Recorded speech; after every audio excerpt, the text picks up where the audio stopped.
नमस्कार दोस्तों, स्वागत है आपका फिर से एक बार मेरे YouTube channel supreme classes bye Sudhir में। जैसा कि हमने हरियाणा में जो सीईटी एग्जाम नवंबर में होने जा रहा है, उसके लिए प्रीवियस ईयर की एक टेस्ट सीरीज शुरू कर रखी है, जिसमें हम पहले पॉलिटी के क्वेश्चन डिस्कस कर रहे हैं।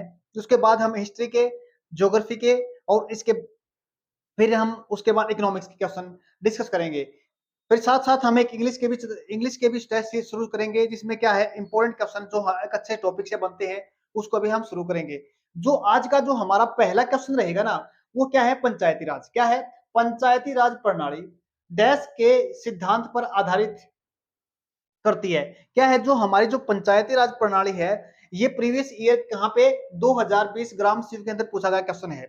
देखो, जो हमारी जो पंचायती राज प्रणाली है ना, क्या जो पंचायती राज प्रणाली है, वो किस आधार पर, किस सिद्धांत पर कार्य करती है? देखो, पहला ऑप्शन रहेगा सत्ता के विकेंद्रीकरण पर, दूसरा ऑप्शन रहेगा सत्ता के केंद्रीकरण पर, या फिर तीसरा ऑप्शन रहेगा लोकतांत्रिक के केंद्रीवाद पर, या इनमें से कोई नहीं। देखो, हम इसको अच्छे समझ लेते हैं। क्या केंद्रीय विकेंद्रीकरण और केंद्रीकरण क्या होता है? देखो, जो पावर होती है या जो शासन होता है, या जिसको हम अथॉरिटी बोल सकते हैं, इसमें क्या होता है? जब भी हम क्या करते हैं, विकेंद्रीकरण की बात करते हैं, किसकी बात करते हैं? विकेंद्रीकरण। विकेंद्रीकरण का मतलब होता है जहां पे जो पावर्स होती है, वो क्या होती है?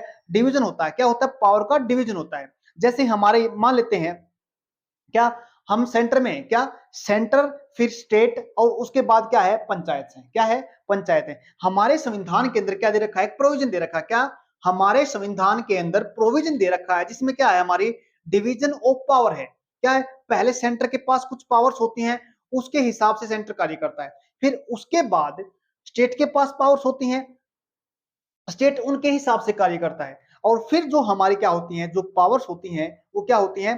किसके पास? म्युनिसिपैलिटीज के पास, या फिर पंचायत के पास क्या होती हैं? पावर्स होती हैं। पंचायत उन जो पावर्स मिली हैं, उनके हिसाब से क्या करती है? कार्य करती है। अब हमारे को समझने की बात क्या है, जो विकेंद्रीकरण का मतलब क्या होता है? क्या विकेंद्रीकरण का मतलब क्या होता है? जहां पे पावर्स या अथॉरिटी क्या होता है, वहां पे उसका डिवीजन होता है। क्या होता है उसका? Division of power.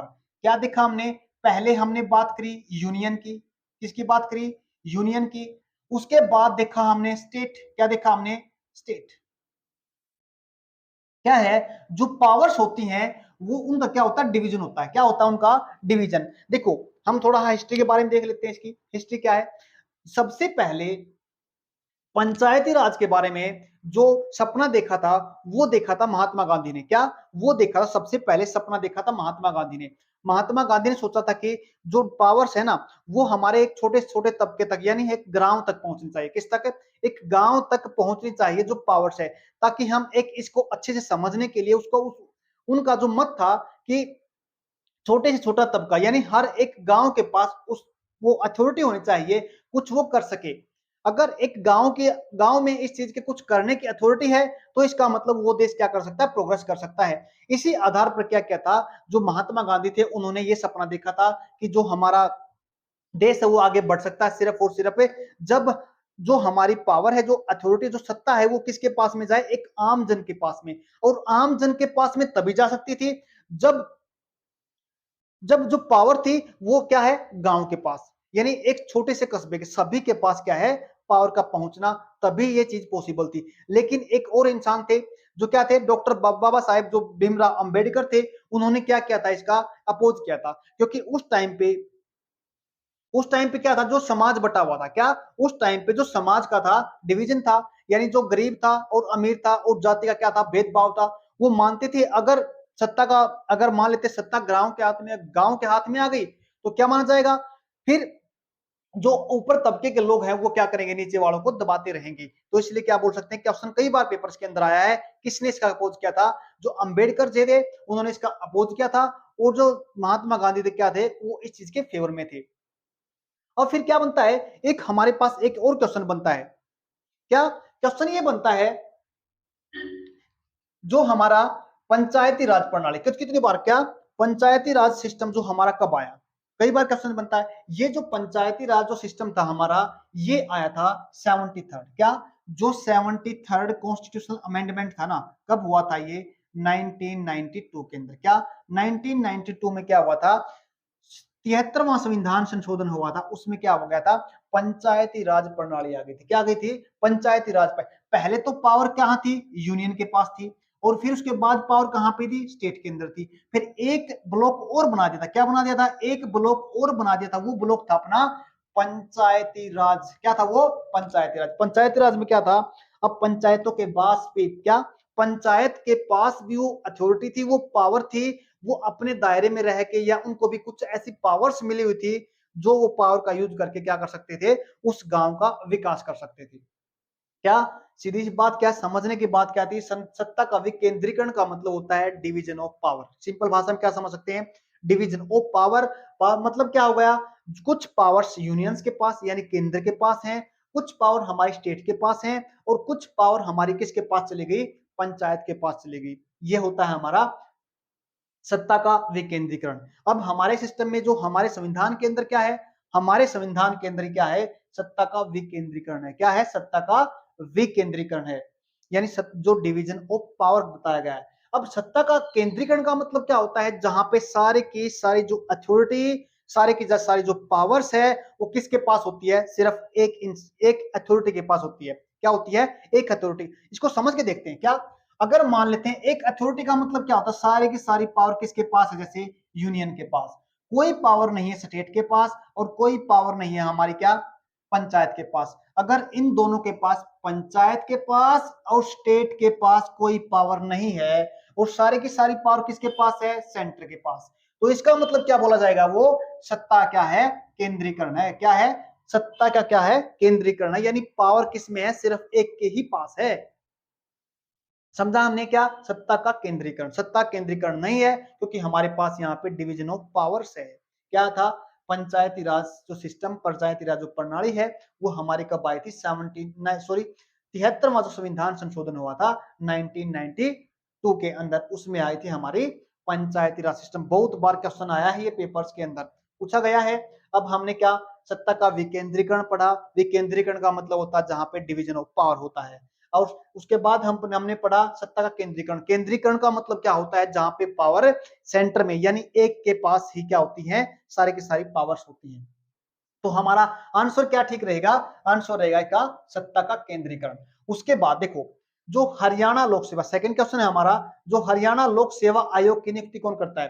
देखो, हमने यहां से दो क्वेश्चन समझ, दो तीन चीजें समझनी है। देखो, हमारे पास क्या होता है? एक तो होता है संवैधानिक, क्या, एक होता है संवैधानिक संस्था,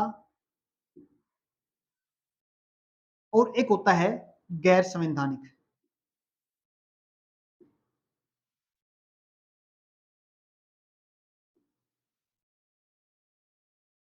संवैधानिक, दो दो टर्म समझनी है हमने आपसे। संवैधानिक संस्था क्या होती है, या गैर संवैधानिक या असंवैधानिक, मतलब क्या होता है? इसको बोलते हैं इंग्लिश के अंदर कॉन्स्टिट्यूशनल बॉडी। क्या बोलते हैं इसको? Constitutional body. और इसको क्या बोलते हैं? Non constitutional body. देखो यहां समझने की बात क्या है, कॉन्स्टिट्यूशनल बॉडी वो होती है जहां पर, यानी जिसके बारे में हमारे कॉन्स्टिट्यूशन के अंदर कुछ लिखा होता है। क्या? हमारे कॉन्स्टिट्यूशन के अंदर कुछ लिखा होता है। जैसे हम क्या लेते हैं? इलेक्शन कमीशन ऑफ इंडिया लेते हैं, यानी भारत का चुनाव आयोग लेते हैं। इसका मतलब क्या है? वो एक कॉन्स्टिट्यूशनल बॉडी है। क्या है? कि कॉन्स्टिट्यूशनल बॉडी है। इसका मतलब क्या हुआ? संविधान के बाद, संविधान में यानी चुनाव आयोग के बारे में कुछ लिखा है। आर्टिकल 324 में क्या कहा गया है? कि भारत का एक चुनाव आयोग होगा, इलेक्शन करवाने का काम करेगा। अब समझने की बात क्या है यहाँ पे, यानी संवैधानिक बॉडी, संवैधानिक संस्थाएं वो होती हैं जिसमें कुछ न कुछ संविधान के बारे में, उस चीज के बारे में, उस संस्था के बारे में लिखा होता है। अब गैर संवैधानिक संस्थाएं कौन सी होती हैं? जिसके बारे में संविधान में कुछ लिखा ही नहीं होता। जैसे हमने चुनाव, सॉरी क्या बोलते हैं, हमने देखा योजना आयोग। क्या देखा? योजना आयोग था जो हमारा 1950 में आया था, लेकिन उसको क्या बना दिया गया? उसको बदल के 2015 में क्या कर दिया गया? नीति आयोग बना दिया गया। वो हमारी एक क्या है? गैर संवैधानिक संस्था है। अब देखो प्रश्न क्या बना यहां से, देखो जितनी भी जो कॉन्स्टिट्यूशनल ना, क्या, जितनी भी जो संवैधानिक संस्था ना, उनका सेंटर के अंदर, किसके अंदर है? जो सेंटर है हमारा, जो केंद्र है ना, केंद्र में कौन है? राष्ट्रपति है। क्या है? जो केंद्र है ना, केंद्र में तो राष्ट्र, जितनी भी संवैधानिक संस्था या जो कॉन्स्टिट्यूशनल बॉडी होगी ना, उनका जो चुनाव करेगा ना, क्या, जो चुनाव करेगा केंद्र, केंद्र वो करेगा क्या? प्रेसिडेंट। कौन करेगा? प्रेसिडेंट। उनका चुनाव करेगा प्रेसिडेंट। अगर मान ले, और उसके बाद क्या है, स्टेट की बात करते हैं, किसकी बात करते हैं, राज्य की बात करते हैं। राज्य में उनका चुनाव कौन करता है, राज्य में उनका चुनाव करता है गवर्नर। कौन करता है, गवर्नर यानी राज्यपाल। अब देखो समझने क्या, हरियाणा लोक सेवा आयोग की क्या है, नियुक्ति कौन करता है। अब कौन होगा आंसर, मुख्यमंत्री, राज्यपाल, प्रधानमंत्री, या फिर इनमें से कोई नहीं। जो हमारा ऑप्शन ठीक रहेगा कौन रहेगा, राज्यपाल। कौन रहेगा हमारा, जो इसका आंसर रहेगा राज्यपाल। अब देखो जो लोक सेवा आयोग है ना, खास बात देखो क्वेश्चन कैसे बनता है इसका, जो हरियाणा लोक सेवा आयोग की नियुक्ति तो कर देता है कौन, राज्यपाल। लेकिन इसको जो हटाने का जो पावर है ना, जो हटाने की जो पावर है, जो हटाने की शक्ति है ना, वो सिर्फ किसके पास है, प्रेसिडेंट के पास है। इसलिए क्वेश्चन यहां से बनता है, जो क्या है, लोक सेवा आयोग का जो सदस्य है, जो चेयरमैन है, उसको जो हटाने की पावर किसके पास है, वो है हमारी प्रेसिडेंट के पास, केंद्र में। अगर वो पूछता है क्या, चुनने का, जो चुनता है उसको कौन चुनता है, उसको उसको चुनता है राज्यपाल, हटाता कौन है उसको, प्रेसिडेंट। यहां से क्वेश्चन ये बनता है। देखा, संवैधानिक संस्था देखा इसमें, और उसके बाद गैर संवैधानिक संस्था देखा हमने, उसमें प्रेसिडेंट का क्या रोल रहता है, उसमें राज्य क्या रोल है, सॉरी गवर्नर का क्या रोल रहता है। जितने भी स्टेट के अंदर, राज्य के अंदर जितनी भी संस्थाएं हैं, चाहे हम चुनाव आयोग, राज्य चुनाव आयोग मान लेते हैं, चाहे फिर हम क्या मान लेते हैं, लोक सेवा आयोग मान लेते हैं, इन जो ये संस्थाएं होती हैं सभी का सभी, तो चुनाव करता है कौन करता है, गवर्नर करता है। और केंद्र में कौन करता है, प्रेसिडेंट करता है। इसका जो सही आंसर था, हमने क्या देखा, गवर्नर। इंपॉर्टेंट क्वेश्चन है। अब देखते हैं नेक्स्ट क्वेश्चन, जो भारत के राष्ट्रपति के बारे में विचार करें। देखो जो ये हमारे स्टेटमेंट वाले, जो अब कंपटीशन इतना अच्छा बढ़ गया है, कंपटीशन जो बढ़ गया है ना, उसको ध्यान में रखते हुए क्या है, जो जितने भी क्या है, जो बोर्ड है, जो चाहे एचएसएससी ले लेते हैं, चाहे एसएससी ले लेते हैं, अब क्या है, स्टेटमेंट वाले क्वेश्चन बनाने लगे। क्या बनाने लगे, स्टेटमेंट वाले क्वेश्चन बनाने लगे। ये देखो दिखने में तो बड़े ही मुश्किल लगते हैं, लेकिन ये आसान होते हैं पढ़ने में। अगर थोड़ा बहुत, अगर हमने नॉलेज है, अगर थोड़ा बहुत पढ़ा है, तो ये बहुत आसान क्वेश्चन होते हैं पढ़ने में, सोल्व कर सकते हैं हम। क्योंकि जो आगे लेवल क्वेश्चन आएंगे ना, उनमें करेंगे। क्योंकि ये एलिमिनेशन मेथड से अगर हटा के भी क्या कर सकते हैं हम, एक ऑप्शन को हटा के दूसरा ऑप्शन भी लगा सकते हैं, तीसरा ऑप्शन लगा सकते हैं। देखो अब क्वेश्चन देख लेते हैं, भारत के राष्ट्रपति के बारे में विचार करें। पहला जो पॉइंट है उसमें क्या रहेगा, राज्य का मुखिया होता है। उसके बाद केवल नाम मात्र शक्तियों का प्रयोग करता है। देखो सबसे पहले देखते हैं हम, राज्य का मुखिया होता है क्या, राज्य का मुखिया होता है। देखो जब भी हम किसी स्टेट की बात करते हैं ना, क्या, जब भी हम किसी स्टेट की बात करते हैं, अगर हम सेंटर की बात करेंगे तो वहां पे किसकी बात करेंगे, प्रेसिडेंट की बात करेंगे। मुखिया की बात कर रहे हैं हम, किसकी, मुखिया की बात कर रहे हैं।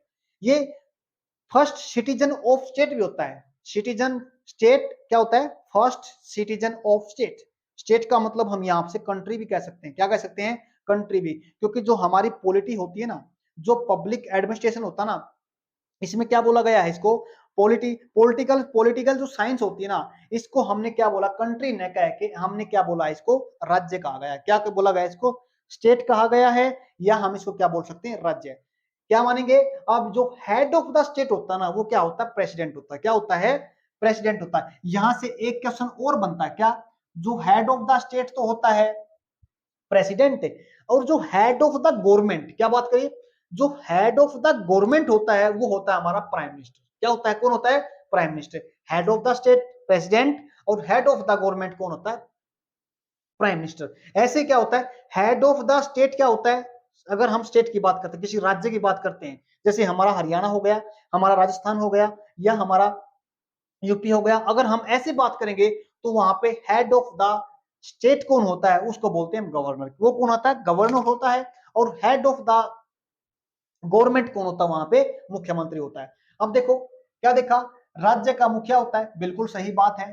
फर्स्ट सिटीजन ऑफ इंडिया होता है, या इसको फर्स्ट सिटीजन ऑफ स्टेट बोल सकते हैं। उसके बाद केवल नाम मात्र शक्तियों का प्रयोग करता है, ये बात बिल्कुल सही है। क्या है, केवल नाम मात्र शक्तियों का प्रयोग करता है, बिल्कुल करता है। क्योंकि जो सारे की सारी जो ओरिजिनल पावर होती है ना, क्या, जो ओरिजिनल पावर होती है वो हमारी होती है प्राइम मिनिस्टर के पास। किसके पास होती है, वो हमारी होती है प्राइम मिनिस्टर के पास। देखो दो टर्म आते हैं, क्या, दो टर्म आते हैं, हम दो टर्म के बारे में पढ़ते हैं। एक तो होता है डी जुरे, क्या होता है, डी जुरे, JURE, क्या होता है, एक होता है डी जुरे, एक होता है डिफेक्टो, डी डिफेक्टो। ये दो टर्म आते हैं। ये जो डी जुरे होता है ये तो हम प्रेसिडेंट के लिए यूज करते हैं, यानी नाम मात्र शक्तियों का जो प्रयोग करता है वो कौन होता है, हमारा प्रेसिडेंट होता है। अब उसकी जो ओरिजिनल पावर को यूज करने वाला कौन होता है, वो होता है डिफैक्टो। कौन होता है वो, डिफैक्टो। कई बार एग्जाम के अंदर क्वेश्चन सीधा आता है भाई, डी जुरे हम किसके लिए यूज करते हैं, यानी डी जुरे हमें किसको दिखाते हैं, और डी फैक्टो के साथ हम किसको दिखाते हैं, जहां पे हम ओरिजिनल बात, सॉरी ओरिजिनल पावर की बात करते हैं, ओरिजिनल अथॉरिटी की बात करते हैं, वो होते हैं हमारे किसके पास, प्रेसिडेंट, सॉरी वो होती है हमारी प्राइम मिनिस्टर के पास। प्राइम मिनिस्टर के पास डायरेक्ट नहीं होती, वो भी होती है काउंसिल ऑफ मिनिस्टर के पास। क्या होती है, काउंसिल ऑफ मिनिस्टर के पास, यानी मंत्री परिषद के पास होती है। उसका जो हेड होता है वो कौन होता है, प्राइम मिनिस्टर होता है। क्या होता है, उसका जो हेड होता है, जो काउंसिल ऑफ मिनिस्टर होती है, उसका जो मुखिया होता है वो क्या होता है, उसका हेड होता है। सारे की सारी पावर किसके पास होती है, इसी काउंसिल ऑफ मिनिस्टर, जो हेड की जाएगी किसके द्वारा, प्रधानमंत्री के द्वारा या प्राइम मिनिस्टर के द्वारा। ये दो टर्म याद रखने के, बहुत अच्छे तरीके से इनको याद रखना। डी जुरे का मतलब होता है जिसके पास क्या होती है, नाम मात्र की शक्तियां होती हैं, नॉमिनल पावर होती है, वो होता है प्रेसिडेंट। और जिसके पास ओरिजिनल पावर होती है, यानी रियल पावर होती है, उसको बोलते हैं डी फैक्टो, वो होता है हमारा प्रेसिडेंट, सॉरी क्या बोलते हैं, प्राइम मिनिस्टर।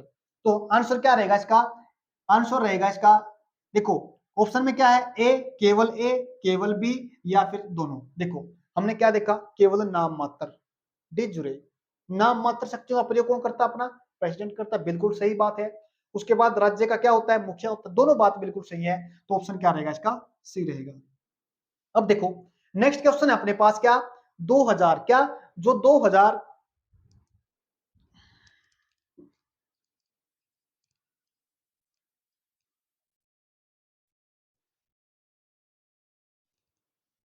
देखो नेक्स्ट क्वेश्चन है 2002 में भारतीय संविधान में जोड़ा गया, क्या क्या जोड़ा गया, ऑप्शन देखो, भारतीय अखंडता की रक्षा करना, या सार्वजनिक संपत्ति की रक्षा करना, या फिर तीसरा ऑप्शन रहेगा माता पिता का कर्तव्य है कि वह अपने बच्चों को 6 से 14 की उम्र तक शिक्षा प्रदान करना, या उपरोक्त सभी।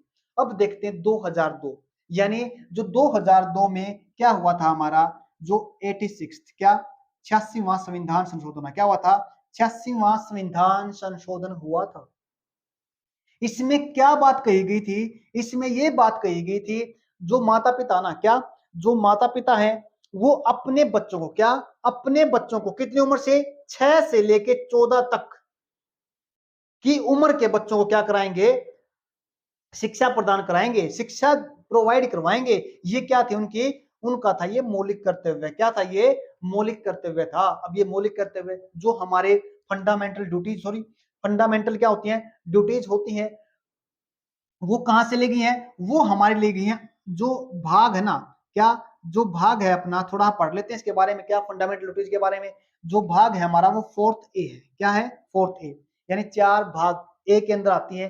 देखो जब भी हमारे को क्या है, जब भी हमारे को किसी पार्ट के साथ, क्या जब भी, सॉरी एक बार अच्छे से देखते हैं इसको, क्या है, जब भी हमारे को किसी भी भाग के साथ, जैसे इस भाग के साथ है ना, ये ए दे रखा है, बी दे दे, यहाँ पे बी दे देते हैं, सी दे देते हैं, डी दे देते हैं। इसका मतलब क्या होता है, इसका मतलब ये इस भाग के अंदर संविधान संशोधन करके जोड़ा गया है। क्या, अगर किसी भी पार्ट्स के साथ हम देख लेते हैं, ए दो, किसी भी आर्टिकल के साथ, किसी भी भाग के साथ क्या दिखा रखा है, ए बी सी डी, ऐसे कुछ चीज को दिखा रखा है, तो इसका मतलब समझ जाना ये क्या है, कॉन्स्टिट्यूशनल अमेंडमेंट एक्ट, यानी क्या है, संविधान में संशोधन करके डाली गई कोई कोई सब्जेक्ट है, क्या है, कोई प्रोविजन है डाला गया है। तो इसका मतलब क्या है, अब हम देखते हैं, क्या जो हमारी फंडामेंटल ड्यूटीज होती हैं, क्या है वो किस में आती है, वो आती है भाग नंबर 4 ए में। किस में आती है, भाग नंबर 4 ए में फंडामेंटल ड्यूटीज के बारे में बात कही है। जो ये हमारी फंडामेंटल ड्यूटीज होती है ना, ये सबसे पहले जरूरत कब पड़ी थी, जो पहले भी डिस्कस कर सके हैं हम 1975 में, जब क्या थी, राष्ट्रीय आपात लगी हुई थी, कब तक है, 77 तक। इसमें इनको महसूस किया गया था कि जो हमारे को फंडामेंटल जो मौलिक अधिकार मिले हुए हैं, हम उनका तो फायदा उठा लेते हैं, लेकिन फंडामेंटल राइट के साथ, अधिकार के साथ साथ हमारे पास कुछ ड्यूटी का होना भी जरूरी है, ताकि इन जो हमारे जो नागरिक है वो अपने कुछ कर्तव्य को भी समझे। तो हमने किया क्या, जो 1975 टू 77 के अंदर क्या नेशनल इमरजेंसी थी, उसमें क्या किया गया था, इन चीजों को यानी फंडामेंट जो इंसान की जो जो नागरिक की जो ड्यूटी है उसको महसूस किया गया था। अब फिर क्या हुआ 1976, क्या है 1976 में क्या हुआ था, एक संविधान संशोधन हुआ था, जिसमें क्या डाला गया था, जिसके अंदर इसके जो अध्यक्ष थे ना, इसमें क्या बनाया था गया 1976 में एक कमीशन बनाया गया था, एक आयोग बनाया गया था, जिसके जो आयोग के था ना, एक कमेटी थी, वो उस कमेटी का नाम था सरवण सिंह कमेटी। क्या था उसका नाम, है सरवण सिंह कमेटी समिति।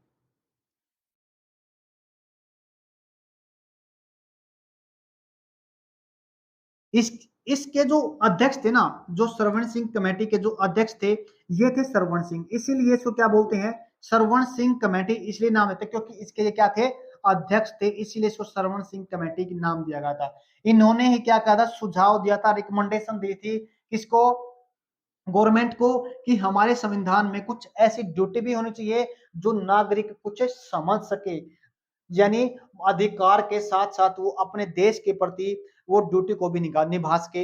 इसलिए क्या क्या था, सॉरी क्या 1976 में क्या हुआ था, एक संविधान संशोधन हुआ था, जिसको कौन सा संविधान संशोधन बोलते हैं, 42वां संविधान संशोधन। क्या बोलते हैं उसको, 42वां संविधान संशोधन बोलते हैं। काफी इंपोर्टेंट क्वेश्चन है कि 42वां संविधान संशोधन कब हुआ, ये हुआ था 1976 में।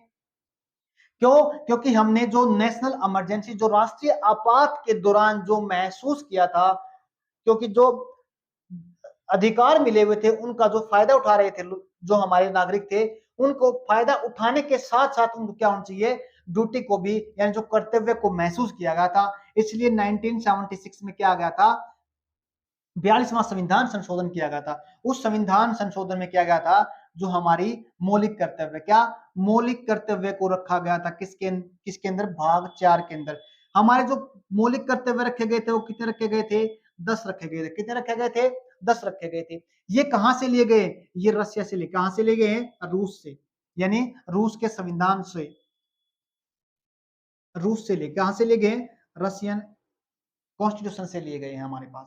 पहले कितने थे, ये 10 थे, लेकिन 2002 में जब 86वां संविधान संशोधन किया गया, तो इसमें एक एक और फंडामेंटल ड्यूटी को यानी मौलिक अधिकार को जोड़ा गया। वो मौलिक अधिकार क्या था, माता पिता कर्तव्य है कि वो अपने 6 से लेके 14 वर्ष तक के बच्चे को क्या दे, शिक्षा दी जाए। इसका जो आंसर रहेगा वो हमारा क्या रहेगा, सी आंसर रहेगा।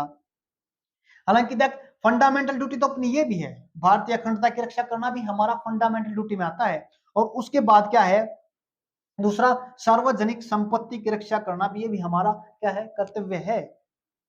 वैसे तो अगर क्वेश्चन बने ना क्या है हमारा जो फंडामेंटल ड्यूटीज हैं, तो ऑप्शन हमारा क्या रहेगा, डी ठीक रहेगा। लेकिन यहाँ पे पूछा गया सिर्फ और सिर्फ 2002 में कौन सा संविधान संशोधन में, संविधान सॉरी 2002 में संविधान संशोधन में क्या जोड़ा गया था, तो जोड़ा गया सिर्फ और सिर्फ एक ये चीज जोड़ी गई थी, माता पिता का जो कर्तव्य है कि वह 6 से लेके अपने 14 वर्ष तक के बच्चों को क्या दे, शिक्षा प्रदान कराएं। ये हमने क्या देखा, हमने आज 4 क्वेश्चन डिस्कस किए हैं। उम्मीद करता हूं कि आपको समझ में आए होंगे। अब हम नेक्स्ट क्लास में हम डिस्कस करेंगे। आज के लिए इतना ही, धन्यवाद।